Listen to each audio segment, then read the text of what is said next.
तो गाइस जैसे कि आपने लास्ट एपिसोड के एंड में देखा था, वो बंदा फिर से हमारे सोंग जिंग को परेशान करने की कोशिश करता है कि तभी यहाँ पर बीच में क्वीन आके उसका हाथ पकड़ लेती है और बोलती है छोड़ दो उसे, नहीं तो तुम इस हाथ का दोबारा यूज़ नहीं कर पाओगे। दिखाया जाता है वहाँ पर मौजूद सभी लोगों का ध्यान क्वीन की तरफ चला जाता है। वो लोग क्वीन को देख के बहुत ज़्यादा खुश हो जाते हैं और कहने लगते रहे तो वाकई में फाइटिंग क्वीन है, ये वाइल्ड लीग की नंबर 1 फाइटर है क्वीन। इस तरह से लोग आपस में बातें करना शुरू कर देते हैं और बुरी तरह से उनको घेर के खड़े हो जाते हैं। दिखाया जाता है स्वांग भी काफ़ी ज़्यादा घबरा जाता है और बोलता है क्वीन मेरे को याद आया, मैंने इसको काफ़ी बार टीवी पर देखा है, क्या ये क्वीन वाकई में वर्कर सोंग की फ्रेंड है? इस लड़की की ग्रिप तो बहुत ही ज़्यादा स्ट्रॉन्ग है, मैं अपने हाथ को 1 इंच तक नहीं हिला पा रहा हूँ। क्वीन उसे बोलती है हम लोग वाइल्ड हाई के स्टूडेंट है और हमें रिंग के बाहर कुछ भी इशू करने की परमिशन नहीं है। अगर हमने रूल्स को तोड़ा तो हमें स्कूल से निकाल दिया जाएगा और चाहे वायलेंस करने का रीज़न कोई भी हो, इससे फ़र्क नहीं पड़ता। शायद तुम समझ रहे होगे कि मैं क्या कहने की कोशिश कर रही हूँ। सिर्फ एक ही रीज़न है जिसकी वजह से तुम यहाँ पर सही सलामत खड़े हुए हो। हमारे स्कूल ने हमें रिंग के बाहर कुछ भी करने से मना करा है। खुद को लकी समझो। और साथ ही क्वीन उसका हाथ छोड़ देती है। जिंगू हैरान हुआ खड़ा रहता है। डडल मून की तरफ ही देख रही होती है और कहती है ये क्वीन कितना शो ऑफ कर रही है, ज़रा देखो तो उसने यहाँ पर खुद को कितना ज़्यादा कूल दिखा दिया।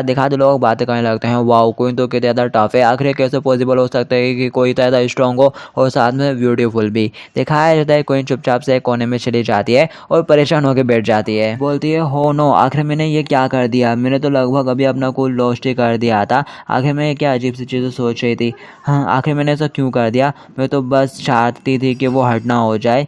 लगता है कि मैंने सब गड़बड़ कर दी। दिखाया जाता है मून और डडल सोंग जिंगू के पास आके खड़ी हो जाती है और मून लीमी नाम को आवाज़ देते हुए बोलती है हे लीमी नाम, सोंग जिंगू भी सेम तुम्हारे ग्रुप में है, इसलिए मैं इसे तुम्हारी केयर में छोड़ती हूँ। डडल कहती है अरे क्या ये उन गोरा है के बास्टर्ड्स में से एक नहीं था। दिखाया जाता है लीमी नाम को, लीमी नाम भी मून को देख के उसको पहचान लेता है। कह रहा होता है अरे ली मून यंग, ऐसा बिल्कुल भी मत सोचना कि तुम लास्ट मैच बहुत जीत गई थी। मैं पक्का मेन राउंड तक पहुंचूंगा और मैं चाहता हूँ कि तुम मेरे को पिक करो ताकि अपन दोनों अपना हिसाब बराबर कर सके। मून बोलती है हाँ हाँ ठीक है, मैं तुम्हें पिकअप कर लूँगी अगर तुम एडवांस मेन राउंड तक पहुँच जाते हो। लीमी नाम कहता है मेरी वाइल्ड लीग में एंटर करने की वजह सिर्फ और सिर्फ तुम ही हो और ये प्राइम रेस मेरे लिए बिल्कुल भी मुश्किल नहीं होने वाली है, मेरे को बिल्कुल भी परेशान नहीं करने वाली है प्राइम रेस। और मैं ये मेक श्योर करूँगा जो भी मेरे रास्ते में आने की कोशिश करेगा मैं उसकी हड्डी पसली एक कर दूंगा। उसकी बात सुन के सोंग जिंगू की हलक में आ जाती है। डडल उसके सामने जाके खड़ी हो जाती है और बोलती है तुम गोरा हाई के ड्रग्स बस पूरे टाइम बल्ब ही करते रहते हो, क्या यही तुम्हारे स्कूल का मोटो है? हे जिराफ, मैं तुमसे बात कर रही हूँ, तुम्हारा ध्यान कहाँ है? तुम इस वक्त दुनिया के सबसे बेहतरीन मार्शल आर्ट स्कूल में खड़े हो और यहाँ के फाइटर्स 1 नंबर हैं जिनका सामना रिंग के अंदर हो सकता है तुम्हारे साथ। और वाइल्ड लीग एक ऐसी जगह है जहाँ पर हम लोग हीरोज़ हैं। लीमी नाम कहता है मैं भी तुम लोगों से यही सिमिलर चीज़ कहना चाहता हूँ, तुमको इतना अहंकारी घमंडी होने की ज़रूरत नहीं है, बस तुमने मेरे फ्रेंड्स को ज़रा सा मार क्या लिया और तुम्हें तो बिल्कुल भी टफ बैट करने की तो यहाँ पर ज़रूरत ही नहीं है। तुम बॉनी कहीं की ज़रा साइज देखा है अपना। और मेरे को इस वाइल्ड लीग से 1 घंटा फर्क नहीं पड़ता। दिखाते डडल एक लंबा सांस लेती है और बोलती है लगता है कि ये बास्टर्ड मेरी बात सुन नहीं रहा है। लीमी नाम कहता है एकदम ऑनेस्ट होकर बोल रहा हूँ, मेरे को नहीं लगता है कि तुम जैसी छोटी और कमजोर लड़कियों के साथ फाइट करना कोई सेंस भी बनाता है। वो बात कर ही रहा होता है कि इतने में डडल फटाक से लात मारते हुए उसके सिर से उसकी टोपी उड़ा देती है। ये देख के वो एकदम हैरान रह जाता है। डडल कहती है वैसे मेरे को नहीं लगता है कि तुम मेन राउंड के अंदर पहुंच भी पाओगे और मैं ये बात तुम सभी लोगों से बोल रही हूँ। है लाल बालों वाले तुम भी इसमें इंक्लूडेड हो जिसने जिन्नू का कॉलर पकड़ा था। सुनो मेरी बात ध्यान से, लगता है कि तुम लोगों को समझ में नहीं आया है कि वाइल्ड लीग का मतलब क्या है, लेकिन जब तक वाइल्ड लीग के टॉप फाइटर्स जिंगू के बगल में खड़े हैं तो जिंगू जैसा कोई जिसके पास बिल्कुल भी एक्सपीरियंस नहीं है, तुम बास्टर्ड के पास इसके खिलाफ भी जीतने का कोई चांस नहीं होगा। हमारा सोंग जिंगू ही तुमको डिस्ट्रॉय कर डालेगा। दिखाया जाता है ये सुनते से ही सोंग जिंगू के खुद का तोते उड़े आते हैं और फिर नेक्स्ट में दिखाया जाता है स्कूल की छुट्टी हो जाती है। सोंग जिंगू जा रहा होता है और बोल रहा होता है नहीं मैं ऐसा बिल्कुल भी नहीं करने वाला, बस मेरे को अकेला छोड़ दो यार तुम लोग। डडल कहती है सोंग जिंगू अब ऐसा भी मत करो यार, मैं तुमसे सच्ची सच्ची कह रही हूँ, तुम वाकई में जीत सकते हो। मून में बोलती है हाँ सोंग जिंगू, और हम लोग अपने घर पर बॉक्सिंग जिम चलाते हैं, इसलिए अगर तुम आज इसे स्टार्ट कर देते हो तो शायद 1 महीना ही काफ़ी होगा। सोंग जिंगू कहता है अपनी बकवास करना बंद करो, कुछ ऐसी बात करो जो सेंस भी बनाता है। मेरे अंदर फाइटिंग का बिल्कुल भी टैलेंट नहीं है तुम लोगों की तरह, मैं बस एक नॉर्मल हाई स्कूल स्टूडेंट हूँ। मून कहती है नहीं ऐसा नहीं है जिंगू, बल्कि तुम तो काफ़ी ज़्यादा फिट हो और अगर तुम हर दिन प्रैक्टिस करो तो तुम्हारे लिए भी ये पॉसिबल हो सकता है। डडल भी कह रही होती है हाँ सोंग जिंगू, अगर तुम बस कुछ क्लियर मूव्स को मास्टर कर लेते हो तो तुम प्राइमरीज को बस यूं ही निकाल लोगे। सोंग जिंगू कहता है मैं एकदम सीरियस हूँ, मैं ऐसा कुछ नहीं करने वाला, भले ही ये तुम दोनों के लिए आसान होगा लेकिन मेरे लिए एकदम इम्पॉसिबल है। हालांकि मैंने इस बात को एक्सेप्ट कर लिया है कि मैं मैचेस को अटेंड करूंगा, लेकिन मैंने अपना गेम प्लान ऑलरेडी सेट कर लिया है। जैसे गेम स्टार्ट होगा मैं गिव अप कर दूंगा और फिर टैप आउट करके बाहर आ जाऊंगा और फिर मैं फिर इस झमेले से। ये सुनते से ही वो दोनों हैरान हो जाते हैं, बोलते हैं ये सब तो ठीक है लेकिन सोंग जिंगू क्या ये बहुत ज़्यादा एम्बेरस नहीं होगा। सोंग जिंगू वहाँ से फटाक से भग जाता है और चिल्लाते हुए कहता है ये मेरी लाइफ है, मैं जो चाहे वो करूँगा, तुम लोग बस अपने काम से काम रखो और मेरे को फॉलो मत करना। मैं सच कह रहा हूँ, हाँ अगर तुम लोगों ने मेरे को फॉलो करा ना तो मैं दूसरे स्कूल में ट्रांसफ़र कर लूँगा। हाँ, और ऐसा कहते हुए सोंग जिंगू वहाँ से भग जाता है। डडल गुस्सा हो जाते हैं मोन के ऊपर, कहती है ये सारी तुम्हारी गलती है, तुम्हें उसे बॉक्सिंग करने के लिए फोर्स कर रही थी। डडल बोलती है बॉनी लड़की, आखिर वो कौन पागल लड़की थी जो उन लोगों के सामने बड़ी बड़ी छोड़ लेती और अब सिचुएशन इस तरह की हो गई। दिखाते सोंग जिंगू चलते हुए जा रहा होता है और सोचता है वाकई में ये लोग फाइटिंग को लेके बहुत ज्यादा पागल है और मैं ऐसा कुछ भी नहीं करने वाला। हाँ, तभी उसको पीछे से एक आवाज आती है, हे वर्कर सोंग जरा यहाँ पर आना। और ये वही लाल बालों वाला कमीना होता है, बोलता है ऐसे क्या देख रहा है, क्या तूने मेरी बात सुनी नहीं, जल्दी से यहाँ पर आ बास्टर्ड। और दूसरा भी कहता है अगर तूने भागने की कोशिश की तो तू मरेगा। सोंग जिंगू घबरा जाता है और फिर दिखाया जाता है वो लोग सोंग जिंगू को गली में घेर लेते हैं और वो बंदा सोंग जिंगू को बाल से पकड़ लेता है और कह रहा होता है वर्कर सोंग बस तेरी वजह से वहाँ पर मेरी बेइज्जती हुई, क्योंकि कुछ लड़कियां तेरे को वहाँ पर सपोर्ट कर रही थी, क्यों कुछ ज़्यादा उड़ा था तू, यहाँ तक कि मेरे को हिट करने के लिए भी तैयार हो गया था। यू बास्टर्ड, बस तेरी वजह से लिमिट नाम के सामने में मैं बिल्कुल मजाक बन के रह गया और पूरे स्कूल ने मेरा मजाक उड़ाया। तो आखिर तू ये सब कैसे पे करने वाला है बास्टर्ड। और साथ ही वो उसको चाटे मारना शुरू कर देता है और बोल रहा होता है आखिर तू ये सब कैसे ठीक करेगा, और कंटिन्यू उसे चाटे पे चाटे मारते चाहता है और साथ ही लात मारते हुए उसे नीचे गिरा देता है और सोंग जिंगू का मजाक उड़ाते हुए कहता है मेरे को समझ में नहीं आता कि आखिर तेरे जैसा बेवकूफ कमीना वाइल्ड लीग में कर क्या रहा है। दिखाते सोंग जिंगू कह रहा होता है आखिर मेरे को इस तरह से ट्रीट क्यों किया जा रहा है, आखिर मैंने क्या गलत करा है। और इससे वो दोनों ही लगभग हर्ट हो गए थे बहुत ज़्यादा। वाई आखिर ये लोग मेरे को अकेला क्यों नहीं छोड़ देते, मैंने आखिर ऐसा क्या किया है। और साथ ही वो अपना बैग उठा के खड़ा हो जाता है और बोलता है ऐसा कोई भी रीज़न नहीं है कि जिसकी वजह से तुम मेरे को इस तरह से ट्रीट करो। मैं मिडिल स्कूल से ग्रेजुएट हुआ और पास आउट होकर निकल गया, तो मेरे को और तो अब मेरा तुम्हारे साथ कोई लेना देना नहीं है। तो आखिर तुम लोग क्यों मेरे पीछे पड़े हुए हो, आखिर मैंने गलत क्या करा है। हाँ, अगर मैंने तुमको अनकंफर्टेबल करा हो तो उसके लिए माफ़ करना, और मैंने पहले तुम्हारे ऊपर अटैक करने की कोशिश की तो मैं उसके लिए भी तुमसे माफ़ी मांग लेता हूँ और मैं तुमसे भीख मांगता हूँ, प्लीज़ मेरे को अकेला छोड़ दो, मेरे लिए मेरी ज़िंदगी को और ज़्यादा मुश्किल बनाना बंद करो, मैं अब जा रहा हूँ। और साथ ही सोंग जिंगू वहाँ से जाने लगता है और दूसरा बंदा कहता है वाह वर्कर सोंग में तो काफ़ी हिम्मत आ गई है। दिखाते वो बंदा सोंग जिंगू को जाते हुए देखता है और फिर यहाँ से सीन शिफ्ट हो जाता है क्वीन की तरफ। क्वीन अपनी बड़ी सी गाड़ी में किसी जगह पर आती है और साथ ही निकल के उस बिल्डिंग के अंदर जाती है। क्वीन की पूरी फैमिली वहाँ पर आई हुई रहती है, डिनर टाइम हो रहा होता है उनका। दिखाया जाता है क्वीन उन सभी लोगों से माफ़ी मांगती है लेट होने के लिए। उसके ग्रैंपा कहते हैं इगुई अपनी सीट पर जाकर बैठ जाओ। उसकी मॉम बोलती है आज तो तुमको जल्दी आ जाना चाहिए था, आखिर तुम्हारे ग्रैंपा का बर्थडे है आज। क्वीन सॉरी बोलती है, जबकि उसका भाई कह रहा होता है इट्स ओके नूना, हम लोग भी बस जस्ट अभी आए हैं। और फिर दिखाया जाता है जो क्वीन का ग्रैंपा रहता है वो क्वीन से बोलता है इगुई मैं चाहता हूँ कि तुम स्कूल के अंदर मार्शल आर्ट की प्रैक्टिस करती हो और मैं इसके लिए तुमको जब तक कुछ नहीं कहने वाला तब तक तुम्हारे ग्रेड्स अच्छे रहते हैं, लेकिन अब तुम बिल्कुल भी बची नहीं रही हो, इसलिए मैं चाहता हूँ कि तुम अपने इस मार्शल आर्ट को थोड़ा साइड में रखो और कुछ ऐसी हॉबीज़ और डेवलप करो जो कि बिल्कुल अडल्ट की तरह हो थोड़ी, आखिर तुम भी अब एक अडल्ट हो गई हो। क्वीन बोलती है मैं दिमाग में रखूँगी ये बात ग्रैंपा। उसका ग्रैंपा कहता है अब तुम काफ़ी बड़ी हो गई हो और एक वुमेन बन गई हो, इसलिए तुम्हें अपने चेहरे का और बालों का अच्छे से ख्याल रखना चाहिए। क्वीन बोलती है मैं समझ गई ग्रैंपा। और वहाँ दूसरी साइड जब सोंग जिंगू जा रहा होता है अपना बस्ता उठा के, तभी स्वांग उसको पकड़ लेता है उसके बालों से और कहता है वर्कआउट सॉन्ग तो अब तुम ये सब और बर्दाश्त नहीं कर सकते हैं क्यों, लेकिन मैं तो ऐसा करूंगा तो अब तू क्या ही उखाड़ लेगा मेरा। हाँ, और साथ ही वो उसको गिरा लेता है नीचे और मारने लगता है और कह रहा होता है जरा एक बार वो बात कह के बताना तू जर्क। और साथ ही वो सोंग जिंगू में लाते मारता चाहता है और कह रहा होता है अब बोल ना, बोल क्यों नहीं रहा। दिखाते हैं सोंग जिंगू रोना शुरू कर देता है और सोचता है क्या मेरा एंड इसी तरह का है, नहीं मैं अपना एंड इस तरह का नहीं चाहता। मैं नहीं चाहता कि मेरे ब्रदर और सिस्टर मेरी इस कमज़ोर साइड को और देखें, मैं उनको अपनी ये लूजर वाली साइड बिल्कुल भी नहीं दिखाना चाहता। दिखाते वो सोंग जिंगू में कंटिन्यू मारते जा रहे होते हैं भम भम भम और सोंग जिंगू की हालत बहुत ज़्यादा बेकार हो चुकी रहती है। और सोंग जिंगू सोचता है लेकिन इससे कोई फ़र्क नहीं पड़ता कि मैं चाहे कितना भी हार्ड ट्राई करूँ लेकिन हमेशा रिजल्ट सेम ही होता है, क्या मेरा वाकई में ऐसे ही एंड है, मैं ये सब बिल्कुल भी और नहीं सह सकता। स्वांग कहता है ओ सोंग जिंगू तुम उठ के खड़े हो गए, चलो जरा सा और खेलते हैं, आप लोग हमेशा की तरह फिनिश करेंगे। और साथ ही जब उन लोगों की नज़र सोंग जिंगू के हाथ के ऊपर पड़ती है तो वो लोग काफ़ी ज़्यादा घबरा जाते हैं। सोंग जिंगू ने ईंट उठा ली होती है और वो लोग घबरा रहे होते हैं, कह रहे होते हैं ये बास्टर्ड फिर से पागल हो गया है। सोंग चिंगू कहता है आखिर तुम लोग मेरे को अकेला क्यों नहीं छोड़ देते, आखिर क्यों आ जाते हो बार बार मेरे को परेशान करने के लिए, क्या मेरे को इग्नोर करना इतना ज़्यादा मुश्किल है, आखिर ये एंड कब होगा, 1 साल में, 10 साल में, और अब मैं इसे और बर्दाश्त नहीं कर सकता। लगता है कि ये तभी एंड होगा जब मैं मर जाऊंगा या फिर तुम लोग मारे जाओगे। और साथ ही वो ईट से उनको अटैक कर देता है कि तभी यहाँ पर लीगो स्वेल आ जाती है, उसको पकड़ के रोक देती है, उसके हाथ से ईट गिरवा देती है और बोलती है तुम इस तरह की किसी चीज़ के साथ दूसरों को हिट नहीं कर सकते। और साथ ही वो सोंग चिंगू से चिपक के खड़ी हो जाती है, बोलती है अपने फिंगर्स को ओपन करो। सोंग चिंगू उसको देख के सरप्राइज हो जाता है, कह रहा होता है तुम यहाँ, वो कहती है सामने की तरफ देखो और अपनी बॉडी को रिलैक्स करो, और वो बोलती है सामने की तरफ देखो और अपने बैक को रिलैक्स छोड़ दो। दिखाया जाता है वो लाल बालों वाला सोंग चिंगू की तरफ अटैक करने के लिए आगे बढ़ता है, तो लीगो स्वेल से बोलती है अपने पैरों को जरा फैलाओ और अपनी ब्रेस्ट को टाइट करो, और साथ ही वो सोंग चिंगू के हैंड से उसके ऊपर अटैक करवा के उसे दूर उड़ा देती है। दिखाया जाता है ये देख के सोंग चिंगू भी हैरान हो जाता है।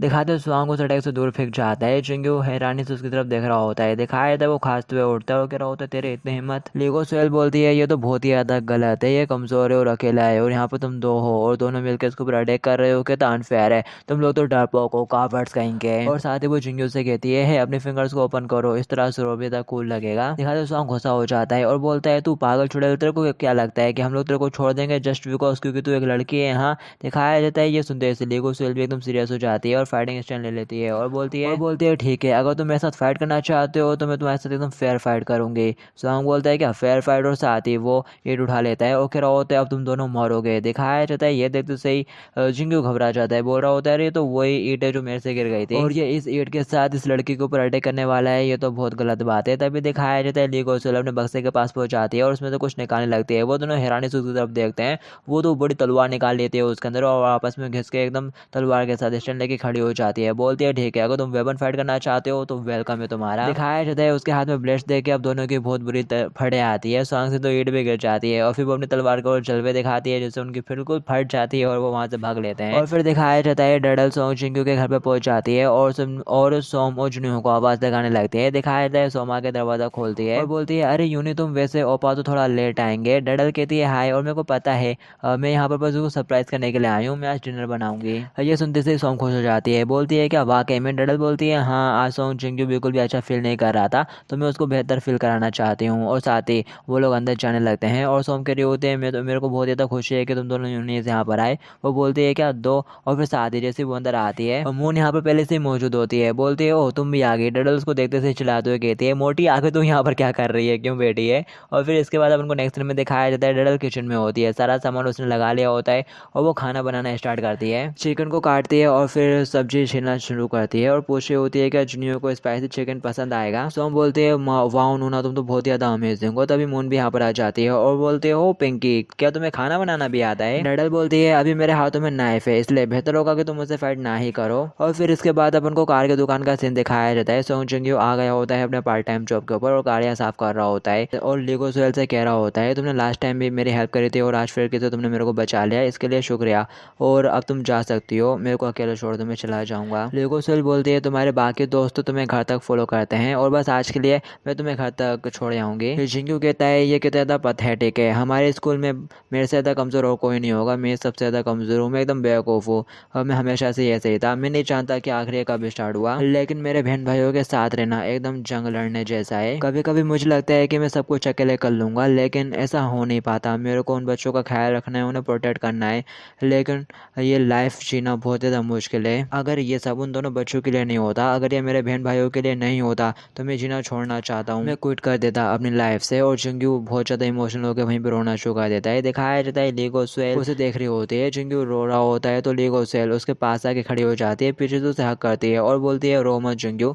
तुम भी काफ़ी स्ट्रॉन्ग हो। और फिर इसके बाद अपन को सोंग चिंगू के घर का सीन दिखाया जाता है। डडल ने खाना बना लिया होता है और वो टेबल पर रखा हुआ रहता है। सोम और जुनियो दोनों ही काफ़ी ज़्यादा हैरानी से उस खाने की तरफ देखते हैं और बोल रहे होते हैं वाओ इसकी खुशबू तो काफ़ी ज़्यादा अच्छी लग रही है, जबकि मून भी देखती है और बोलते हैं हाँ ये देखने में इतना इंप्रेसिव नहीं लग रहा, फिर भी ठीक ठाक है। डडल कहती है बस तुम लोग टेस्ट कर सकते हो, जब चिंगू आएगा तब वो लोग साथ में मिलकर खाएंगे। दिखाया जाता है वो दोनों ही उठा के खाना शुरू कर देते हैं और सोम बोलते हैं यूं नहीं, इसका टेस्ट तो बहुत ही ज़्यादा औसम है।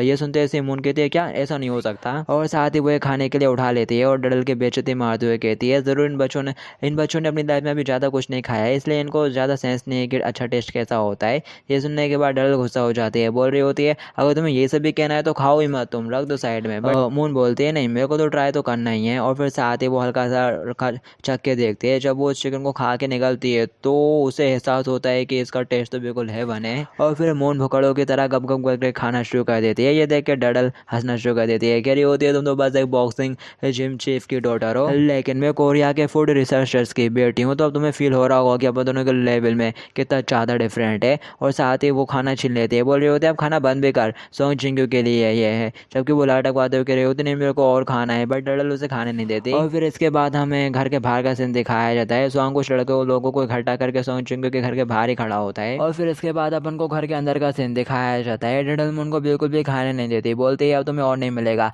ये सोंग चिंग्यू के लिए है। जबकि मून उसका पाँव पकड़ती है, बोलती है प्लीज़ बस मेरे को एक और दे दो ना, मैं तुमसे भीख मांगती हूँ। कि तभी दरवाजे पर नॉक नॉक की आवाज़ आती है। डडल बोलती है ओ लगता है कि सोंग चिंग्यू आ गया। और वो सभी फटाक से दरवाजे पर आ जाते हैं। डडल बोलती है सोंग चिंग्यू ये स्पेशली मैंने तुम्हारे लिए बनाया है।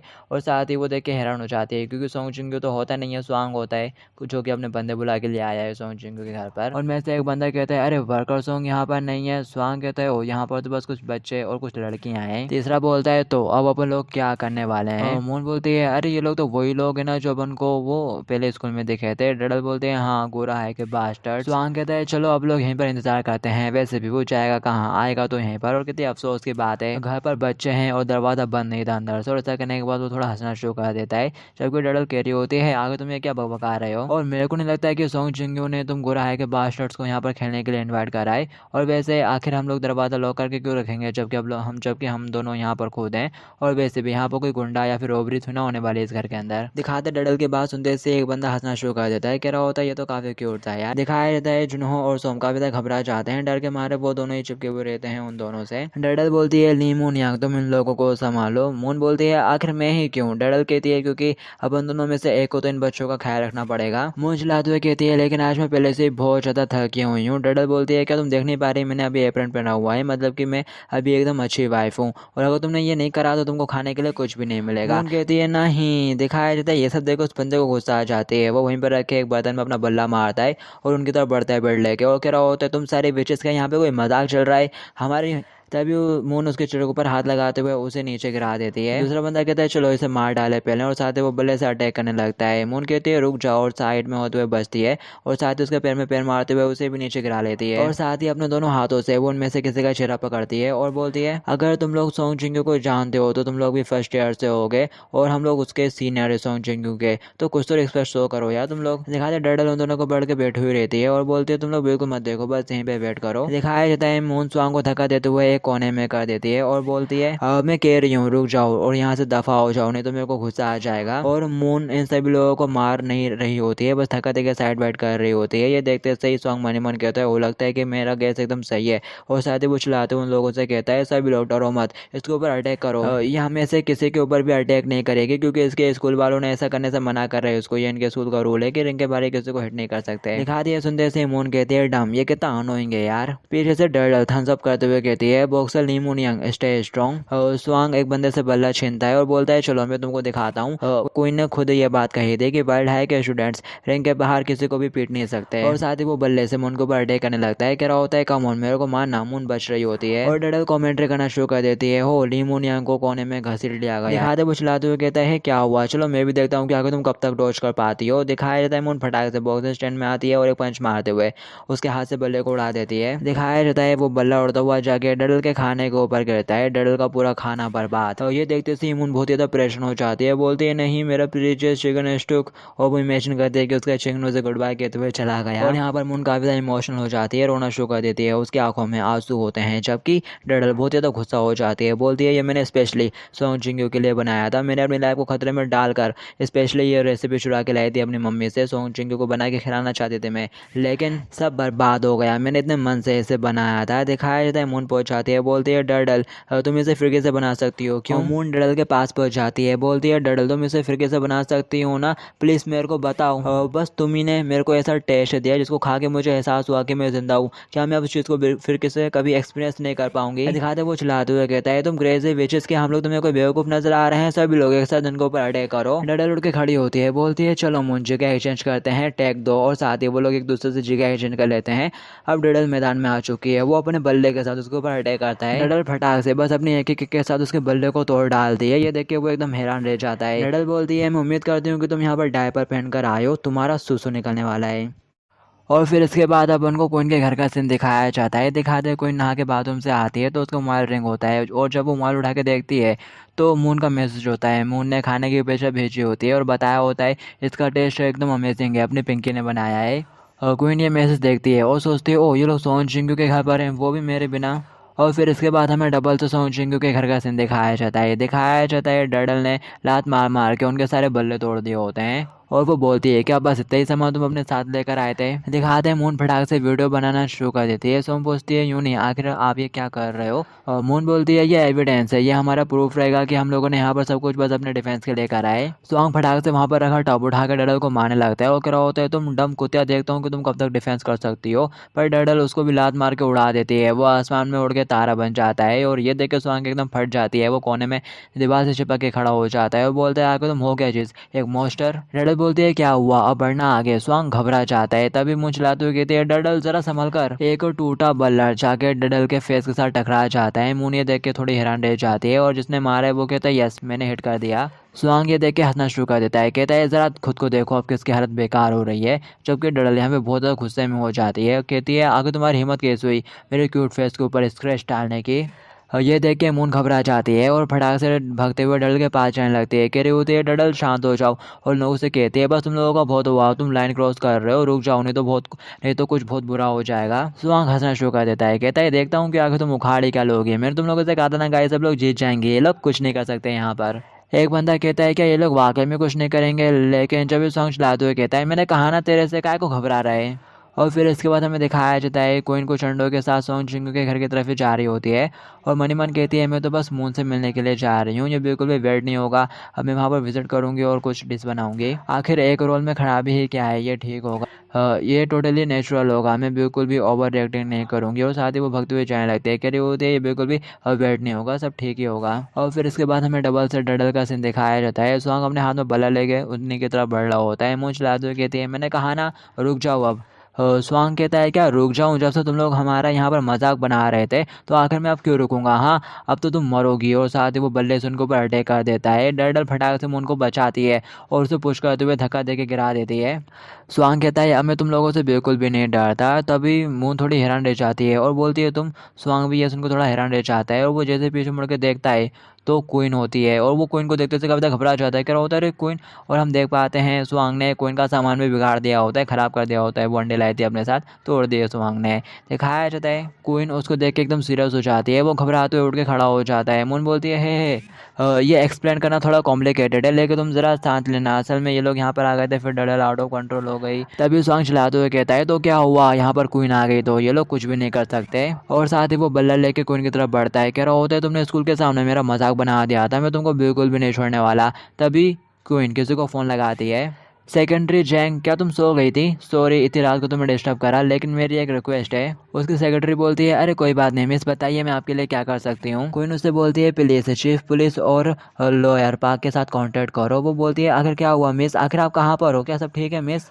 क्वीन बोलती है, नहीं अभी यहाँ पर कुछ नहीं हुआ है, लेकिन मेरे को लगता है कि बहुत जल्दी कुछ होने वाला है और मैं चाहती हूँ कि तुम ये सब कुछ संभाल लो। अगर तुम नहीं चाहते कि मैं इंजर्ड हो जाऊँ। तभी वो चिल्लाते हुए कहता है, नहीं मिस आप इंजर्ड मत होइएगा, नहीं तो मैं बहुत बड़ी मुसीबत में पड़ जाऊँगी। आप बिल्कुल भी चिंता मत करिए, जब तक कि आप किसी का मर्डर नहीं कर देती तब तक मैं सबको संभाल लूँगी, जो कुछ भी होगा। और फिर क्वीन दरवाजे के पास जाकर दरवाज़ा लॉक कर देती है और बोलती है, मून चलो जल्दी से इसे फिनिश करते हैं, मेरे को जाकर न्यू अंडे भी लेकर आने हैं, इससे पहले कि सोंग चिंग वो वापस आ जाए। और फिर दिखाया जाता है इनमें से कोई बंदा अपने कहानी सुनाने लगता है। दिखा तो उसकी मम्मी बोल रही होती है, जब तुम स्कूल जाओ तो याद रखना तुम्हें स्टडी के ऊपर फोकस करना है और आवारों की तरह उड़ना मत यहाँ वहाँ। और हाँ, बुरे बच्चों के साथ बिल्कुल भी हैंग आउट मत करना, तुम्हें अच्छे दोस्त बनाने की ज़रूरत है। वो बोलता है, इस पॉइंट पर तो मम्मी से मेरे को साफ मना कर देना चाहिए था। वैसे भी मैं अपने मिडिल स्कूल में एक नॉर्मल बच्चा रहा हूँ जिसने कभी भी कुछ भी नहीं करा खास, कॉमनली मैं बस एक लूजर के तौर पर चलना चाहता हूँ। और अब मैं इन सबसे बहुत ही ज़्यादा थक चुका था और हाई स्कूल मेरी ज़िंदगी की एक न्यू शुरुआत थी। सब लोग मेरे को इग्नोर कर दिया करते थे और मैं इन सबसे बहुत ज़्यादा थक चुका था। और हाई स्कूल एक न्यू शुरुआत थी और मैं चाहता था कि इन 3 सालों तक दूसरे मेरे को बिल्कुल भी इग्नोर ना करे। स्कूल का फर्स्ट दिन स्कूल का पहला दिन मैंने एकदम टफ एक्ट करते हुए एकदम ढाव से एंट्री मारी ताकि मैं लोगों के ऊपर एक अच्छा स्ट्रॉन्ग इंप्रेशन छोड़ सकूं, और रफली तरीके से बैग डेस्क के ऊपर रखा और कुर्सी से टेक लगा के बैठ गया। सभी लोगों का ध्यान मेरी तरफ आ गया और जिस तरह से मैं बैठा था हो सकता है कि कोई बंदा आता और मेरे साथ फाइट करने लगता, लेकिन मैं बिल्कुल भी डर नहीं सकता क्योंकि इसी से ही मेरे 3 साल डिसाइड होंगे यहाँ पर। और फिर एक डेलिक्वेट मेरे पास आया, मैं काफ़ी ज़्यादा लकी था। उसने मेरे से पूछा साथ में रामेन खाने के लिए। मुझे लगता है कि ये नेचुरल था, मैं उनकी गैंग में ज्वाइन हो गया। मेरे को काफ़ी ज़्यादा कॉन्फिडेंट फील हुआ, मेरे को सुपेरिटी का एहसास हुआ। हमारे पास ऐसे दोस्त हैं जो कि फाइटिंग में काफ़ी अच्छे हैं, इसलिए हमारे अपर क्लास में हमें छूने तक की भी हिम्मत नहीं करते और कोई भी हमारे रास्ते में नहीं आता, सब लोग दूर ही रहते हैं। और ये फीलिंग मेरे को लगने लगा था कि मैंने कुछ अचीव कर लिया है और मैं अपने इस न्यू हाई स्कूल लाइफ को स्पेंड करना स्टार्ट ही कर ही रहा था। रात में डिनर करते हुए टीवी देख रहा था, तभी मेरे पास किसी का कॉल आया। ये स्वांग था। स्वांग उसे बोलता है कोई बंदा ज़्यादा तेज़ हो रहा है, अपन को उसे एक अच्छा सबक सिखाना है, आजा भाई। दिखाया जाता है ये सुनते से वो कह रहा होता है वैसे मैंने ऐसा कुछ पहले एक्सेप्ट करके रखा था, लेकिन मैंने नहीं सोचा था कि ऐसी सिचुएशन वाकई में रियलिटी में भी हो जाएगी। लेकिन अब मैं उनमें से एक था, मेरे को खुद को शांत और कूल दिखाना था, इसलिए मैं यहाँ पर डर नहीं सकता और ना ही पीछे हट सकता हूँ। ये मेरा टाइम है खुद को प्रूव करने का, इसी से मेरी लाइफ के 3 साल सेफ होंगे। और उसने मेरे से कहा था कि अपने साथ कुछ लेकर आना अगर हो तो मैं लोकल में पड़ा हुआ अपना बेसबॉल बैट उठा के ले आया और मेरा दिल बहुत ज़ोरों से धड़क रहा था। लग रहा था कि ये एक्सप्लोड हो जाएगा, ये कुछ ऐसा होने वाला था जो बस मैंने मूवियों में देखा है, मूवीज़ में होता है।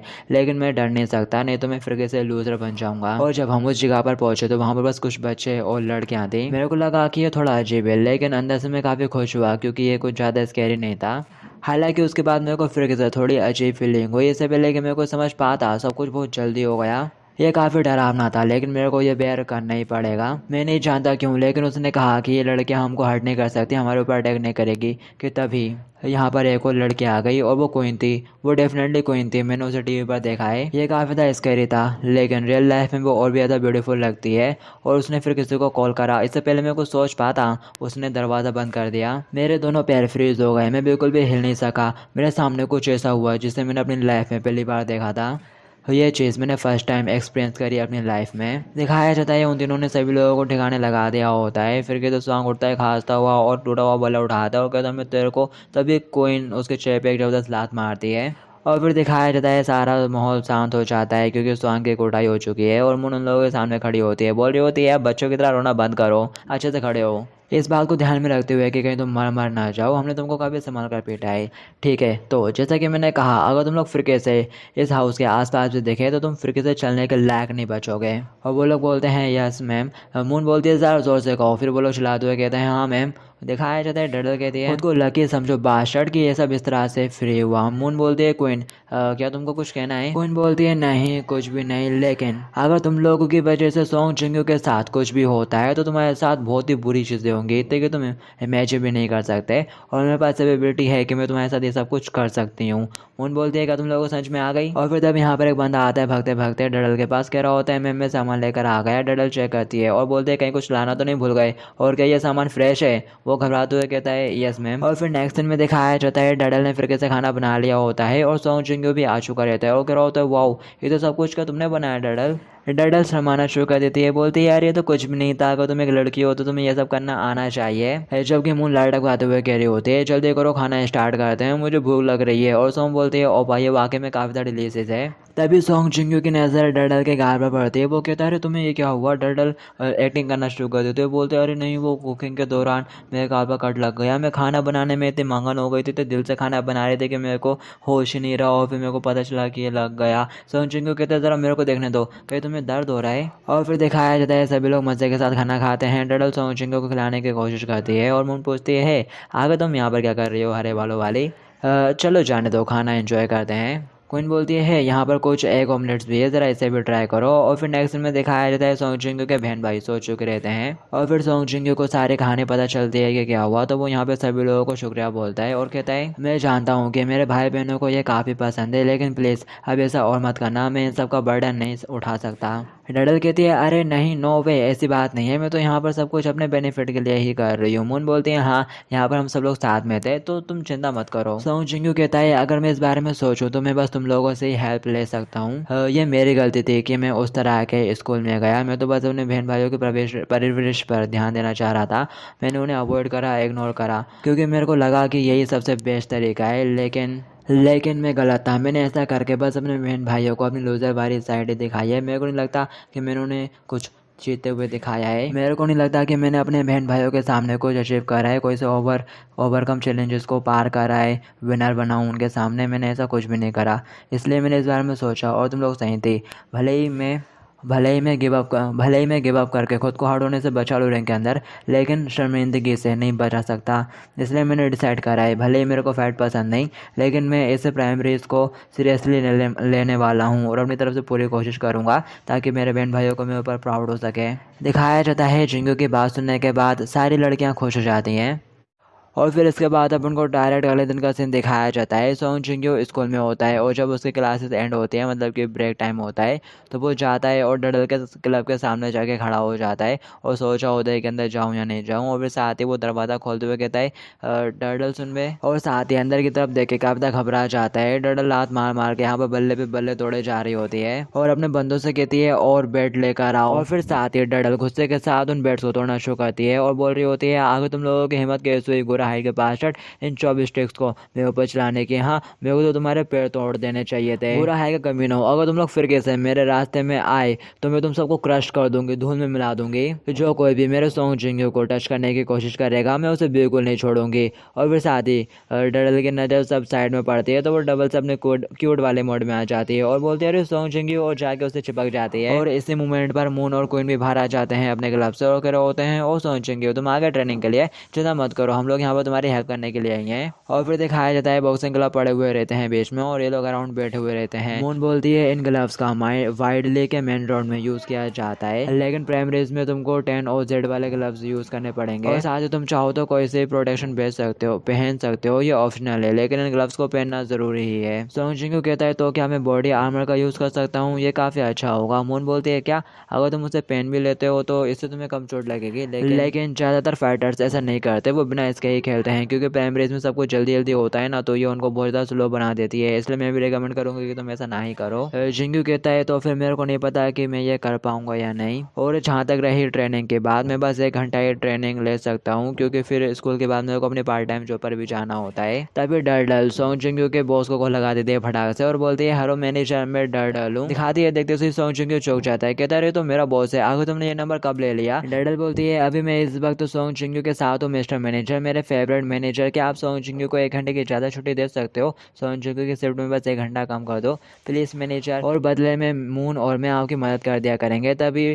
क्यून भी बोलती है डडल मेरा बिलो, मैं भी। और डडल बोलती है अरे हाँ, वो पीले बालों वाली बेवकूफ़ लड़की भी आएगी, तुम तो उसको तो जानती होगे, और तुमको तो पता ही है अगर हम लड़कियाँ तुम्हारे यहाँ पर काम करने के लिए आ गए तो बर्गर कितने ज़्यादा चेयरफुल हो जाएंगे और साथ ही कस्टमर भी बहुत आएंगे। दिखाया जाता है मैनेजर फटाक से मान जाता है, कहता है ठीक है डील रही। मून बोलती है ठीक है सॉन्ग जिंग्यू, अब तुम्हारे टाइम इशू की भी प्रॉब्लम सॉल्व हो गई है, तो अब तैयार हो जाओ। और फिर इसके बाद अपन को डायरेक्ट कार शॉप का सीन दिखाया जाता है। एक बंदा आता है अपनी गाड़ी धुलवाने के लिए और फिर जब वो विंडो ओपन करके देखता है तो डडल उसका वेलकम करती है और साथ में क्वीन और मून भी होते हैं। और फिर दिखाया जाता है वो लोग उसकी गाड़ी धोना स्टार्ट कर देते हैं। डडल कह रही होती है विंडो लगा लो नहीं तो पानी आ जाएगा अंदर, जबकि मैनेजर को तो बहुत मजे आ रहे होते हैं, वो कहता है यार मैं तो हेवन में आ गया। और दूसरी साइड सॉन्ग जिंग्यू मिस्टर पार्क के साथ गाड़ी साफ कर रहा होता है। जिंग्यू कहता है मेरे को माफ कर देना mister park, I am sorry, आपको मेरी वजह से इस तरह का काम करना पड़ रहा है। पार्क कहता है ऐसी बात नहीं है सॉन्ग जिंग्यू, जब मिस इस तरह का काम कर रही है तो मैं ऐसे कैसे बैठे रह सकता हूँ, और वैसे भी जब वो तुम्हारे आसपास होती हैं तो काफ़ी अच्छे मूड में होती हैं। मैं 14 सालों से उनके साथ हूँ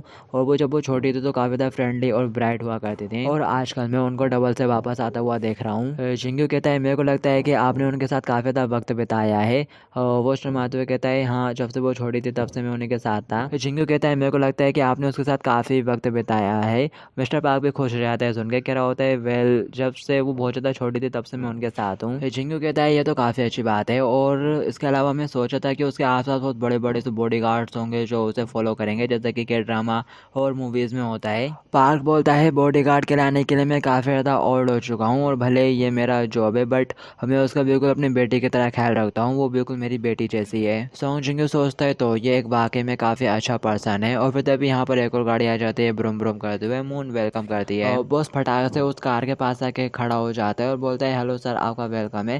दिखाई देता है विंडो ओपन होती है। ये लोग थोड़े गुंडे टाइप के लोग होते हैं और ये बंदा बॉस से कह रहा होता है बूढ़े आदमी, हम लोग बहुत ज़्यादा बिजी हैं, हमारा शेड्यूल बहुत ज़्यादा टाइट है, तो ज़्यादा जल्दी यहाँ चला और गाड़ी एकदम चकाचक हो जानी चाहिए। और फिर तभी उसकी नजर लड़के ऊपर पड़ती है। वो कहता है क्या सरप्राइज है मिस्टर किम, आखिर ये क्यूट एंजल कहाँ से आए, क्या ये यहाँ पर पार्ट टाइमर है? बॉस कहता है हाँ, ये सारी मेरी भतीजी हैं, मेरे लिए काम कर रही हैं थोड़े टाइम के लिए, मैं आपके कार को जल्दी से धुल देता हूँ। वो बंदा कहता है हो तुम गर्ल्स तो काफ़ी मेच्योर और सेक्सी लग रही हो, आखिर तुम्हारी उम्र कितनी है? तभी बॉस बीच में बोल पड़ता है, कह रहा होता है प्लीज सर ऐसा मत करिए, ये लोग तो बस सभी स्टूडेंट्स हैं। दिखाते वो बंदा फटाक से कोइन का हाथ पकड़ लेता है और उसे अपनी तरफ खींचने लगता है। कह रहा होता है कम होने इधर पर आओ, अब इतना भी ना शर्माओ। जबकि बॉस कह रहा होता है सर प्लीज ऐसा मत करिए। क्वीन अपने ड्राइवर की तरफ देखती है और आवाज देकर उसे बुलाती है मिस्टर पार्क। जबकि वो बंदा कहने में लगा हुआ रहता है क्या तुम मेरे साथ घूमने चलोगे, मैं तुम्हें कुछ पैसे भी दे सकता हूँ, क्या ख्याल है एक राइड हो जाए? कि इतने में ही ड्राइवर पार्क आके उसके कनपट्टे के ऊपर बंदूक तान देता है। कह रहा होता है यू डर्टी पंक, आखिर तेरी हिम्मत कैसी हुई उनका हाथ पकड़ने की, जल्दी से हाथ छोड़, नहीं तो मैं तेरी खोपड़ी उड़ा दूंगा। दिखाती है ये देख के जिंगयू और उसका बॉस बहुत ज्यादा हैरान हो जाते हैं, जबकि डर्डल और मून इतनी ज्यादा हैरान भी नहीं होते। और फिर इसके बाद हमें डायरेक्ट अगले दिन का सीन दिखाया जाता है सीधे स्कूल में। जिंगयू बॉक्सिंग क्लब में होता है और अपनी बॉक्सिंग की प्रैक्टिस कर रहा होता है।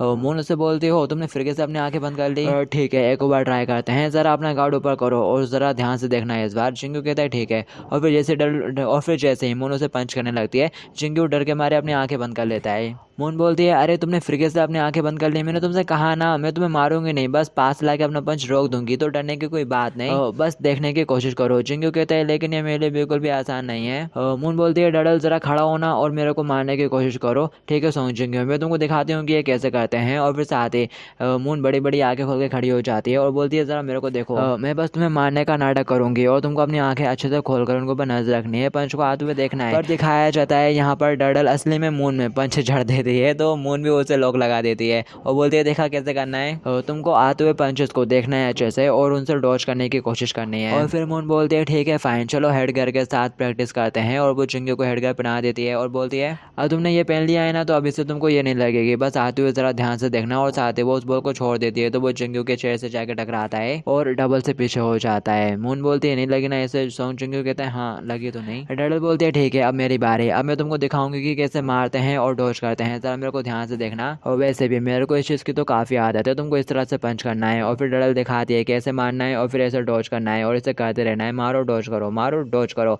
और फिर फाइनल ब्लो टाडा, क्या तुमने देखा मैं कितनी अच्छी हूँ? जिंगयू कहता है वाह तुम तो वाकई में बहुत फास्ट हो डडल। ये सुनते से डडल पिघल जाती है, बोलती है अब मुझे शर्म आ रही है। कि तभी वो बोला के डडल से टकरा जाती है और डडल सीधा सॉन्ग जिंगयू पे जाके भिड़ती है और वो दोनों गिर जाते हैं। डडल अभी भी सॉन्ग जिंगयू से चिपकी रहती है और बोलती है सॉन्ग जिंगयू तुमने तो मुझे कैच कर लिया। और मून ये देख के गुस्सा हो रही होती है, बोलती है ये लड़की एक मौका नहीं छोड़ती चिपकने का, है क्या तुमने ये जानबूझकर करा? और फिर दिखाते इनकी छुट्टी हो जाती है। जिंगयू बोलता है मैं अपने आप जा सकता हूँ खुद ही। मून बोलते हैं नहीं अब लोग साथ में रहेंगे, साथ में काम करेंगे, साथ में खेलेंगे और साथ में कोई इनकी गाड़ी में जाएंगे। ड्राइवर पार्क कहता है अरे मिस क्या आप आ गए, अब अपन को गाड़ियों के शो पे चलना है क्यों? और फिर मिस्टर पार्क जिंगयू को देख के स्माइल करता है और बोलता है हेलो सॉन्ग जिंगयू, आज का मौसम कितना अच्छा है ना? मिस्टर पार्क को देखकर सॉन्ग जिंगयू को कल की याद आती है कि कैसे मिस्टर पार्क ने उन दोनों की फाड़ के रख दी थी। और फिर इसके बाद हमें दिखाया जाता है ये सभी काम पर आ जाते हैं और डर्डल सॉन्ग जिंगयू के ऊपर लैंड मारने का एक मौका नहीं छोड़ती, जाकर उसके चेहरे के ऊपर साबुन लगा देती है और भगना शुरू कर देती है। बोलती है अब जरा मेरे को पकड़ के दिखाओ। गुस्सा होती है और बोलती है जरा देखो तो इस चुड़ैल को, ये फिर से शुरू हो गई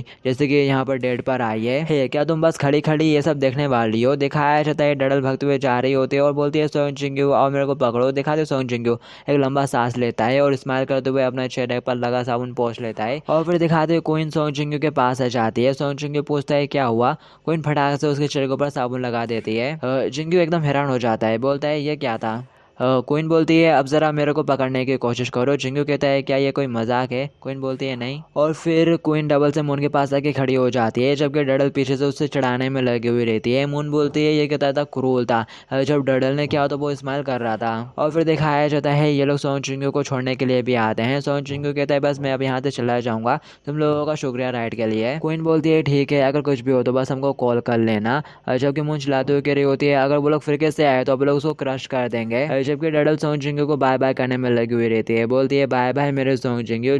सोंग जिंग्यो भी उनको बाय करता है और साथ ही बढ़ के अपने घर की तरफ जाने लगता है और सोच रहा होता है ये स्कूल काफ़ी अजीब है, लेकिन अब मेरे को इसकी आदत हो गई है और शायद मैं काफ़ी ज़्यादा लकी हूँ। मेरी अपल क्लासमेट बिल्कुल भी बुरी नहीं है और मेरी काफ़ी ज़्यादा मदद करती हैं वो लोग। बस मैं ये था जो मिसअंडरस्टैंड करके उनको शुरुआत में गलत समझ जाता है और फिर साथ ही जिनको थोड़ा चौंक जाता है और कहता है अब ज़रा मैं इसके बारे में सोचता हूँ तो मेरे को कभी भी लड़कियों के साथ अच्छा नहीं लगता था, मैं हमेशा उनसे नफरत करता था, लेकिन अब ज़रा मेरे को देखो, अब मेरे को उनके साथ रहने में मज़ा आने लगा है। मैं तो काफ़ी ज़्यादा चेंज हो गया बिना इस बात को रियलाइज़ करे। और सोंग जिंग्यो जैसे अपने घर के सामने पहुँचता है तो ली मिनम और स्वांग उसका इंतज़ार कर रहे होते हैं और वो देख लेते हैं कि सोंग जिंग्यो आ गया और सोंग जिंग्यो भी उनको देख के घबरा जाता है एकदम। सोंग जिंग्यो उन दोनों को अपने घर के सामने देख के बिल्कुल चौंक जाता है और कहने लगता है अरे ली मिनम तुम दिखा दे। ली मिनम सोंग जिंग्यो की तरफ बढ़ता है, सोंग जिंग्यो घबराते हुए बोलता है लेकिन तुम यहाँ पर क्यों हो? तभी वो कहता है सोंग जिंग्यो तुम, और फिर तभी ली मिनम देखता है सोंग जिंग्यो एकदम स्टैंड में आके खड़ा हो जाता है। बॉक्सिंग स्टैंड में खड़ा होता है सोंग जिंग्यो अपने दोनों हाथों को ऊपर किया। ये देख के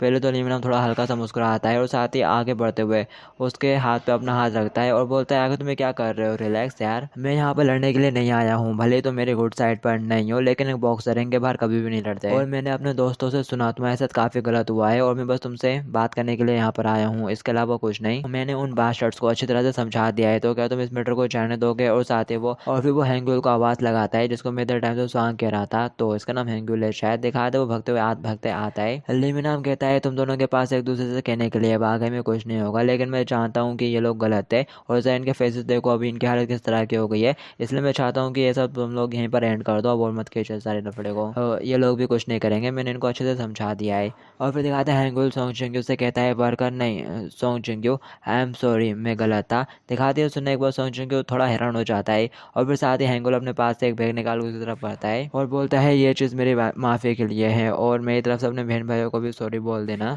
और फिर साथ ही वो सोंग जिंग्यो को थमा देता है और बोलता है अगर तुमने इसको एक्सेप्ट कर लिया तो मैं समझूंगा कि तुमने मुझे माफ़ कर दिया। और फिर साथ ही वो लोग वहाँ से जाने लगते हैं और जाने से पहले ली मिनम मुझसे बोलता है तो सब कुछ यहाँ पर फिनिश हो चुका है, इसलिए अगर ये लोग तुमको कॉन्फिडेंसली इत्तेफाक से सड़क मड़क पर दिख जाए तो घबराना मत इन लोगों से, ये मैटर यहीं पर एंड हो चुका है, कोई भी कुछ नहीं करेगा। और एक और बात, मैं तुमको प्राइमरीज में देखूंगा इसलिए अपना बेस्ट देना वहाँ पर, और मेरा कोई भी इंटेंशन नहीं है तो यहाँ पर इजी जाने करें के अंदर। दिखाते ली मिनम की बात सुनने के बाद सोंग जिंग्यो थोड़ा हैरान हो जाता है। ली मिनम उसे कहता है लगता है कि तुम कुछ अच्छी चीज़ें सीख रहे हो, तुम्हारा स्टैंड काफ़ी अच्छा था और तुम्हारी नज़रें भी। मैं नहीं जानता कि तुम इतने शॉर्ट अमाउंट में तो सब कुछ कैसे जीतोगे सीखोगे, भले ही तुम नेचुरल टैलेंटेड हो फिर भी ये काफ़ी ज़्यादा हार्ड होने वाला है। और फिर इसके बाद हमें दिखाया जाता है हैंगुल ने जो सोंग जिंग्यो को डब्बा दिया था ना उसके अंदर खाने की चीज़ें थी, तो दिखाया जाता है सोंग जिंग्यो ने अपने भाई बहनों को दे दिया होता है तो वो लोग खा रहे होते हैं, कहते हैं तो काफ़ी टेस्टी है। और फिर दिखाते हैं सोंग जिंग्यो के बहन भाइयों ने वो सारा खा लिया होता है और वो लोग सो जाते हैं। सोंग जिंग्यो घर के दरवाजे पे बैठा रहता है और अपने हाथ की तरफ देख रहा होता है। मैंने उस वक्त इंस्टेंट रिएक्ट कर दिया, मेरा दिल बहुत ज़ोरों से धड़क रहा था। अगर मैंने हिम्मत दिखाई होती, अगर मैंने हिम्मत के साथ उनको जवाब दिया होता तो शायद मेरे को इतने टाइम तक बुली नहीं किया जाता। मेरे को लगा कि ये सबसे अच्छा तरीका है मेरे बहन भाइयों के खातिर, लेकिन असल बात तो ये है कि मैं काफ़ी डर गया था, मैं डरा हुआ लेकिन अभी कुछ पल पहले जैसे वो दोनों मेरे सामने खड़े हुए थे, अच्छे से बात करे उन लोगों ने मेरे से, तो मेरे को लगता है कि हम लोग दोस्त बन सकते हैं। मुझे लगता है कि वो गाइस इतने भी बुरे नहीं हैं, फिर भी अपने बहन भाइयों के खातिर मेरे को फिजिकली और मेंटली स्ट्रॉन्ग होने की ज़रूरत है। मैं फिर कैसे डाउन नहीं होना चाहता और ना ही मैं गिव अप करूँगा। और फिर इसके बाद हमें सुबह का सीन दिखाया जाता है। जिंग्यो खाना बना रहा होता है और अपने बहन भाइयों को आवाज़ देते हुए बोलता है हे गाइस जल्दी से उठो, जल्दी करो, मुंह हाथ धो लो और खाना खाओ। सोंग जिंग्यो उनको बार बार आवाज़ लगाता है बट वो रिस्पॉन्स नहीं कर रहे होते हैं, तो सोंग जिंग्यो चिल्लाते हुए कहता है हे सोम, ये होगा अगर तुम लोग नहीं उठे ना तो मैं गुस्सा हो जाऊंगा, बट वो लोग आगे से कुछ भी रिस्पॉन्स नहीं कर रहे होते हैं। ये देख के सोंग जिंग्यो एकदम से घबरा जाते होते हैं, भगते हुए उनके पास आता है और फिर जब वो सुनो और सोम को देखता है तो उनकी तबीयत काफ़ी ज़्यादा खराब होती है, दोनों की तबीयत बिगड़ गई होती है, बुखार आ गया शायद।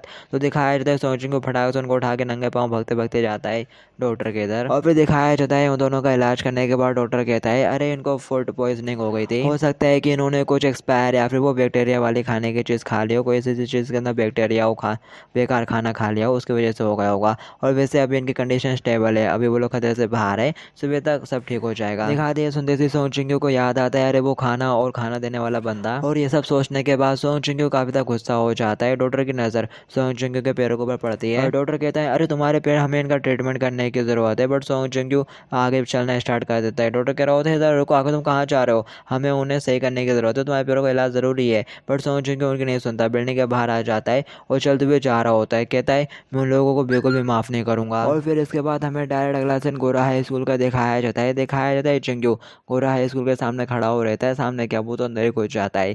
कॉरिडोर में चलते हुए जा रहा होता है, सभी बच्चे उसको देख रहे होते हैं जाते हुए। वो चलते हुए जा रहा होता है और साथ ही क्लास में झांकते हुए देख रहा होता है कि आखिर हैंगयोल है कौन सी क्लास में। और ऐसे करते करते वो 1-5 क्लास के सामने आ जाता है और अंदर झाँक के देखता है तो उसे दिख जाता है हैंगयोल। और साथ ही क्लास के अंदर लेमन नाम भी होता है जो कि वहीं डेस्क पर बैठा हुआ रहता है। और फिर तभी सोंग जिंग को दरवाजा खोल देता है। सभी लोगों का ध्यान और सोंग जिंग की तरफ जाता है। लेमन नाम उसको देखते से कहता है अरे सोंग जिंग। हैंगयोल कहता है वर्कर सोंग। लेमन नाम बोलता है आगे तुम यहाँ पर क्या कर रहे हो और तुम्हारी हालत। तभी सोंग जिंग फटाक से लेमन नाम के साइड में रख के कुर्सी को उठा लेता है और हैंगयोल की तरफ बढ़ता है उसे मारने के लिए। और चिल्लाते हुए कह रहा होता है मैं तुझे आज मार डालूंगा। तभी लेमन नाम बीच में आ जाता है, चल में पंच मारते हुए उसे साइड में कर देता है और हैंगयोल बाल बाल बच जाता है। और साथ ही वो सोंग जिंग को गाली देता हुआ कहता है क्या तेरा दिमाग खराब हो गया है। लेमन नाम बोलता है सोंग जिंग आखिर हुआ क्या, आखिर तुम यहाँ पर क्या कर रहे हो, क्या अपन लोगों ने कल ही सारी चीजें सेटल नहीं कर ली थी। जबकि हैंगयोल चिल्लाते हुए कह रहा होता है क्या तेरा दिमाग घूम गया है, क्या तेरे को पता भी है कि तू कहाँ खड़ा है। कि तभी सोंग जिंग फटाक से हैंगयोल को स्पैर मारते हुए गिरा लेता है उसको और उसके ऊपर चढ़ बैठता है। और सोंग जिंग उससे कह रहा होता है मैं तेरे को मार डालूंगा, तूने मेरे बहन भाइयों को हट करा है। मुझे कल सच में लगा था कि ये सब एंड हो गया है, लेकिन तू लगता है कि जब तक तू मर नहीं जाता ये सब खत्म नहीं होगा, क्यों।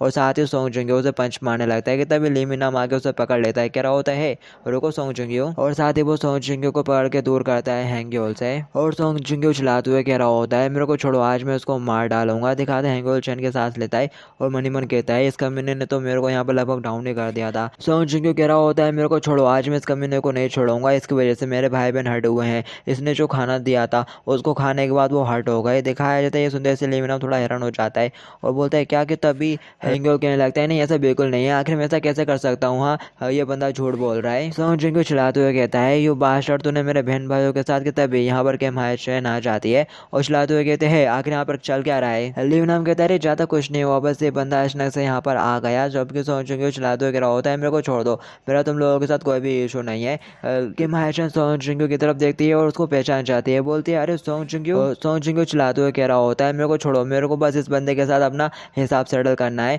और तुम लोगों को इसमें इन्वॉल्व होने की जरूरत नहीं है। और फिर तभी वो सोंग जिंग को एक जोरदार लपड़ मार देती है और बोलती है हाउ रूड, क्या तू जानता भी है कि तू इस वक्त कहाँ खड़ा है, हाँ क्या तुम वाइल्ड लाइफ के स्टूडेंट सारे ऐसे ही होते हो, तुझे क्या लगा कि तू यहाँ पर आकर कुछ भी करेगा और हम तेरे ऊपर ऐसे होंगे। हाँ अगर तू कुछ शर्म ना करना ही चाहता है तो गलियों में जा और छोटे बच्चों को बुली कर पॉकेट मनी के लिए, यू बास्टर्ड। जल्दी से कोई वाइल्ड हाई वालों को कॉल करो यार, कहो उनसे कि वो अपना ये कचरा उठा के ले जाए यहाँ से। दिखाया जाता है सोंग जिंग यहाँ पर खुद को बहुत ज़्यादा हेल्पलेस महसूस करता है और रोना शुरू कर देता है। कहता है हर मेरे साथ क्यों हमेशा ऐसा होता है, ये बिल्कुल अनफेयर है, मैं ही क्यों। कि तभी हैंगयोल भी उसके साइड से गुजर रहा होता है कंधे से कंधा मारते हुए और बोलता है, और सोंग जिंग उससे कहता है डम बास्टर्ड, तू तो मेरे को काफ़ी कम आंक रहा था ना, देख अब तेरा काम तमाम। सोंग जिंग कुछ नहीं कर पाता। दिखाते कि महाशय यहाँ से जा रही होती है कि तभी इन सभी लोगों को एक जोरदार पंखे की आवाज़ सुनाई देती है और फिर सभी का ध्यान विंडो की तरफ चला जाता है। उन्हें विंडो में एक हेलीकॉप्टर नजर आता है और फिर इसके बाद हमें कुछ घंटे पहले का सीन दिखाया जाता है। जिंग चलते हुए जा रहा होता है कि तभी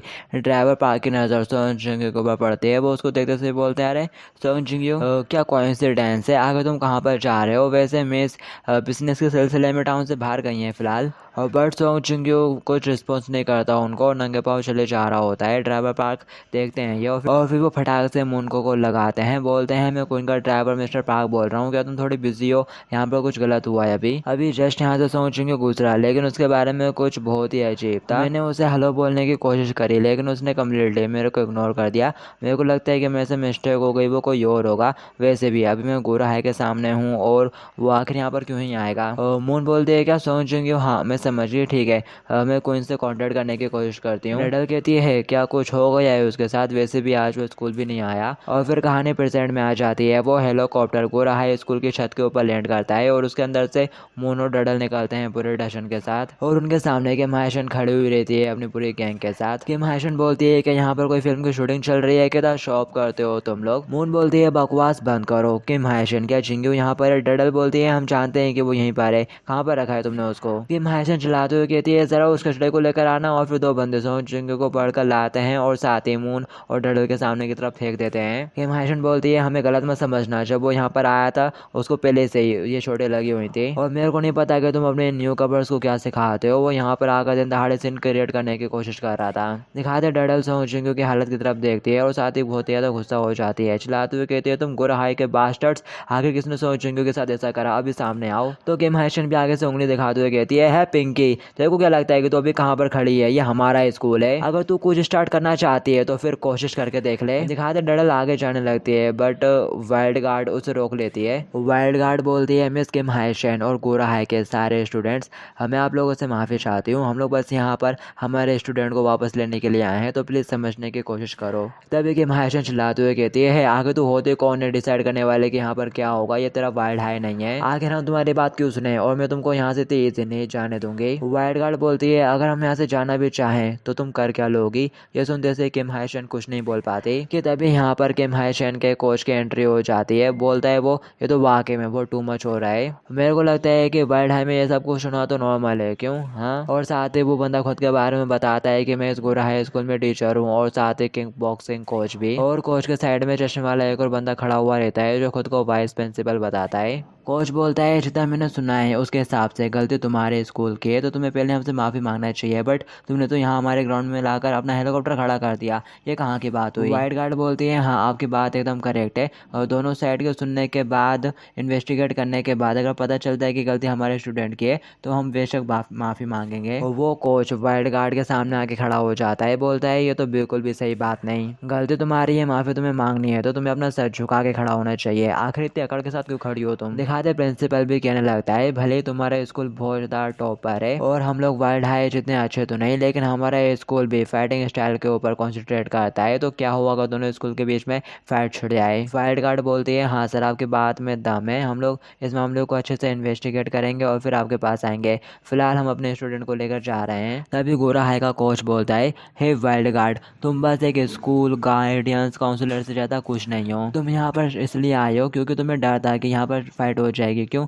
वैसे भी वाइल्ड हाई से उम्मीदें क्या की जा सकती है। चलो मान लो अगर यहाँ पर कोई प्रॉब्लम हो जाती तो तुम तीन लड़कियाँ आखिर कर ही क्या लेती यहाँ पर। वाइल्ड गार्ड बोलती है हाँ मैं बस यहाँ पर स्टूडेंट को प्रोटेक्ट करने के लिए आई हूँ, और जिन स्टूडेंट्स ने मेरे को यहाँ के सिचुएशन के बारे में बताया वो दोनों ही वाइल्ड हाई के ए रैंक के स्टूडेंट हैं, और हम लोगों ने उनको काफ़ी अच्छे से रूल्स को फॉलो करना सिखाया है, लेकिन वो अभी भी काफ़ी यंग है, और अगर उन लोगों ने फाइट में अपने ऊपर से कंट्रोल खो दिया तो कोई नहीं जानता कि आखिर यहाँ पर कितने एम्बुलेंस की ज़रूरत पड़ेगी, इसलिए असल में मैं यहाँ पर तुम्हारे स्टूडेंट को प्रोटेक्ट करने के लिए आई हूँ। दिखा दे ये बात सुनते से ही वो लोग काफ़ी हैरान हो जाते हैं और प्रिंसिपल काफ़ी ज़्यादा गुस्सा कह रहा होता है आगे तुम्हारी हिम्मत कैसे हुई ऐसा कुछ कहने की। कोच भी चिल्लाते हुए कहता है क्या तुम यहाँ पर हमें काफ़ी ज़्यादा कम आंक रही हो, है रुक यहाँ पर, और साथ ही वो कंधे से पकड़ लेता है उसको और कह रहा होता है क्या तुम जानती भी हो कि तुम इस बात कहाँ खड़ी हो, कि तभी वाइल्ड गार्ड उसे कॉलर से पकड़ती है और उठा के पटक देती है जमीन के ऊपर, और कोच भी एकदम हक्का बक्का रह जाता है। सभी लोग यहाँ पर बुरी तरह से चौंक जाते हैं। वाइल्ड गार्ड बोलती है अगर तुम फोर्स का यूज़ करना चाहते हो तो फिर रिंग में आओ, शायद मैं तुमको कुछ मैनर्स सिखा दूं। तभी डडल आवाज़ देते हुए बोलती है हे नीना यूं नहीं जल्दी से आओ अपन को चलना है, और फिर इसके बाद अपन को वाइल्ड हाई का सीन दिखाया जाता है। प्रिंसिपल कह रहा होता है सोंग चिंग तुमने तो हमारे स्कूल का नाम खराब कर दिया, अब हम लोग काफ़ी बड़ी मुसीबत में हैं, हमें क्या करना चाहिए। वाइल्ड गाय कहती है हम इस मैटर को इन्वेस्टिगेट कर रहे हैं, हालांकि सिचुएशन अभी भी अनक्लियर है और हमें कोई भी तगड़ा सा सोल्यूशन नहीं मिल पा रहा है। तभी डडल बोलती है हमारे सोंग चिंग ने कुछ भी गलत नहीं करा है। सोंग चिंग कहता है चुप हो जाओ तुम लोग, और साथ ही डर के मारे उसके हाथ कांपना शुरू हो जाते हैं। वो सारे इंसिडेंट को याद करता है और मन ही मन कहता है मैं बहुत डर गया था, आखिर मैंने ऐसा क्यों ही किया, और फिर वो उन लोगों से कहता है कि मैं स्कूल आना छोड़ दूंगा, मैं स्कूल से क्विट कर रहा हूँ। डडल चिल्लाते हुए कहती है सोंग चिंग आखिर तुम्हें क्या कह रहे हो, तुम बिल्कुल भी कहीं से भी गलत नहीं हो, वही लोग जिन्होंने तुमको बुली करा है। वाइट गार्ड बोलती है सोंग चिंग अब ये तुम्हारा एक पर्सनल इशू नहीं रह गया है, तुम हमारे वाइल्ड हाई के पार्ट हो, तुमसे हमारे स्कूल की इमेज भी जुड़ी हुई है, तुम अकेले खुद से सब डिसाइड नहीं कर सकते, और अभी हम लोग गोरा हाई के साथ डिस्कशन में है, तो प्लीज़ इंतजार करो जब तक ये डिस्कशन फिनिश नहीं हो जाती। थी और तुम्हारे लिए स्कूल कोई पनिशमेंट डिसाइड नहीं कर लेता, तब तक के लिए वेट करो। तो जिंगू रोना शुरू कर देता है और मनी मन कहता है मेरे को नफरत है, ये फाइटिंग बहुत ज़्यादा डरावनी होती है, वाकई में मैं इन सबसे हेट करता हूँ। डायरेक्टर बोलता है सॉन्ग जिंगू तुम हमारे वाइल्ड हाई के प्लीज जस्ट सुनो, इसलिए प्लीज़ थोड़ा वेट कर लो। और फिर इसके बाद हमें गोरा हाई का सीन दिखाया जाता है। प्रिंसिपल चिल्लाते हुए कह रहा होता है ये कितना इंसल्टिव था, ये हमारे स्कूल के लिए बहुत ज़्यादा शर्मनाक बात है। क्या होगा अगर ये बात डायरेक्टर के कानों तक पहुंच गई, हमारे गोरा हाई स्कूल को वाकई में बहुत ज़्यादा शर्मिंदा होना पड़ा है। कोच कहता है बीच में बोलने के लिए माफ़ करना सर, वो लोग कह रहे हैं कि अभी भी इन्वेस्टिगेशन चलेगी, लेकिन मेरे को लगता है कि इससे कुछ भी क्लियर नहीं होने वाला।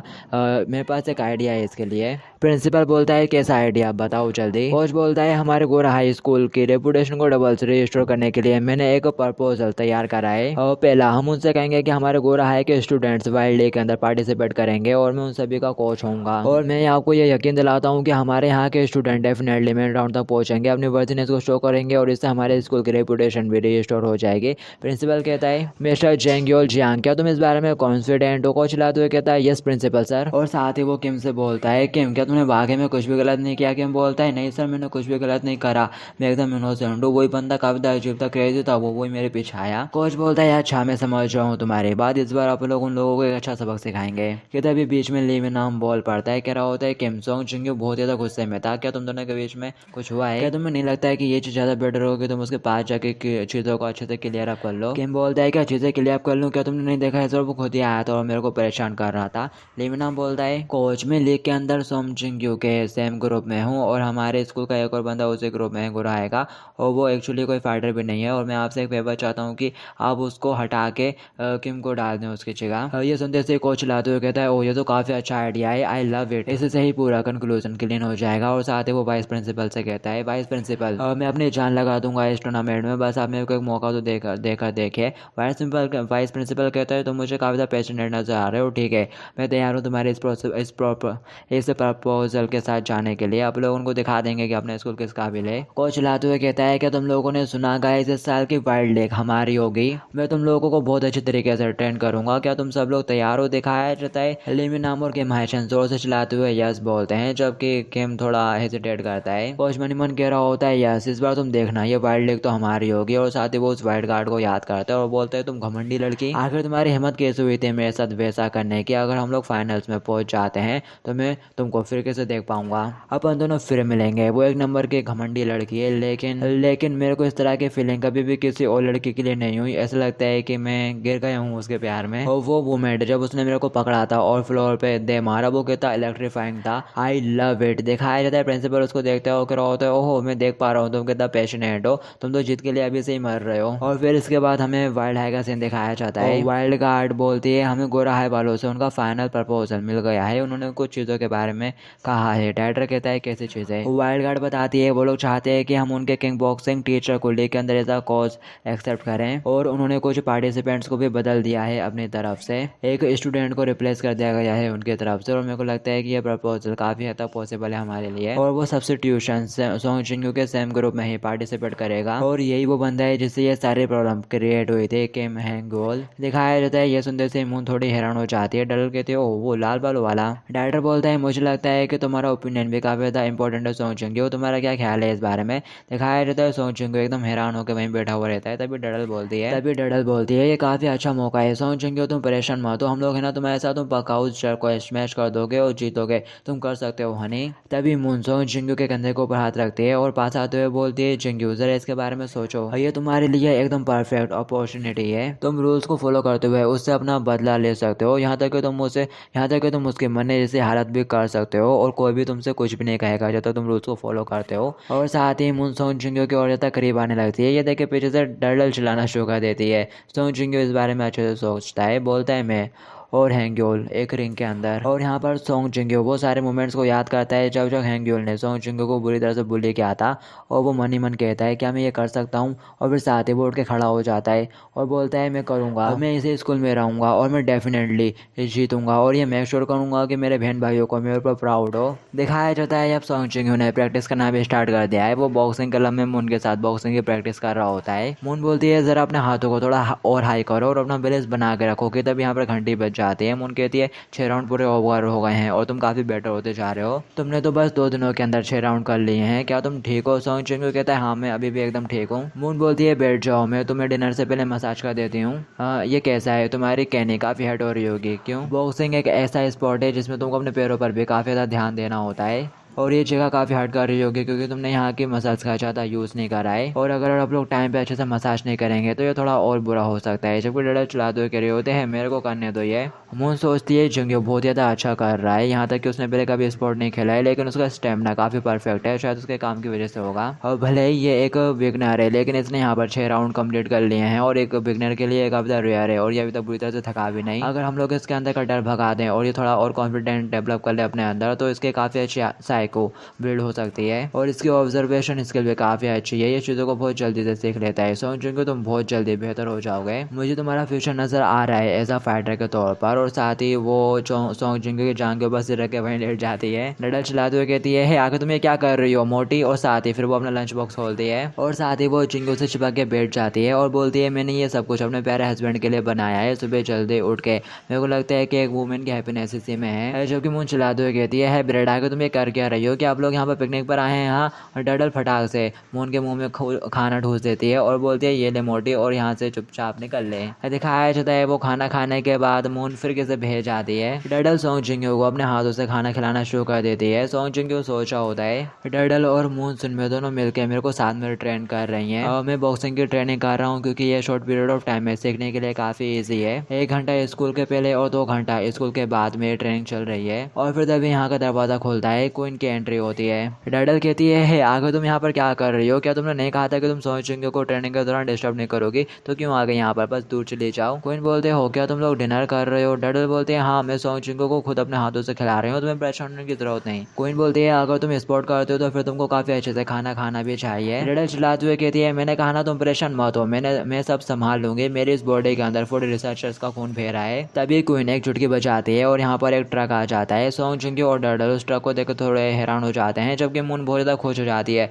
उस ट्रक के अंदर से शेफ्स निकलते हैं खाना लेकर, वो फटाक से टेबल लगाते हैं और वो खाना टेबल के ऊपर सर्व करके उन लोगों के सामने पेश कर देते हैं। क्वीन बोलती है तुम लोग ये खाओ, वैसे तो मैंने ये सारा अपने लिए मंगवाया था लेकिन सडनली मेरी भूख खत्म हो गई है और तुम लोग ऐसा बिल्कुल भी मत सोचना कि मैंने ये इसलिए करा है क्योंकि मुझे सॉन्ग जिंग्यो की परवाह है। हाँ और साथ ही ऐसा करने के बाद मुड़ के चली जाती है। डडल चिल्लाते हुए कहती है तुम चुड़ैल कहीं के, तुम तो बस यहाँ पर अपने पैसों का शो ऑफ कर रही हो, हम लोगों को इन चीज़ों की कोई भी जरूरत नहीं। वैसे भी मोटी और सॉन्ग जिंग्यो तो ऑलरेडी मेरे हाथ के बने हुए खाने के गुलाम है। लेकिन जब डडल उन लोगों की तरफ देखती है तो वो लोग क्वीन का खाना मजे से खा रहे होते हैं और ये देख कर डडल उदास हो जाती है। और फिर इसके बाद हमें गोरा हाई का सीन दिखाया जाता है। लेविन नाम कहता है तुम अभी से चाह रहे हो, अपने लोगों को थोड़ा और ट्रेनिंग करने की जरूरत है। किम बोलता है अरे नहीं रहने दो, इतना काफी है, वैसे भी मैं इस स्पोर्ट क्लब का पार्ट नहीं हूँ और वैसे भी मेरी फाइट तो उस सॉन्ग जिंग्यो के साथ होने वाली है, तो इसमें इतना चिंता करने की क्या जरूरत है, रिलैक्स। और वैसे भी वो 1 महीने में कर ही क्या लेगा, वो मेरे सामने कुछ नहीं है। लेविन नाम कहता है हाँ सॉन्ग जिंग्यो 1 महीने के अंदर कुछ भी नहीं कर सकता, भले उसके पास नेचुरल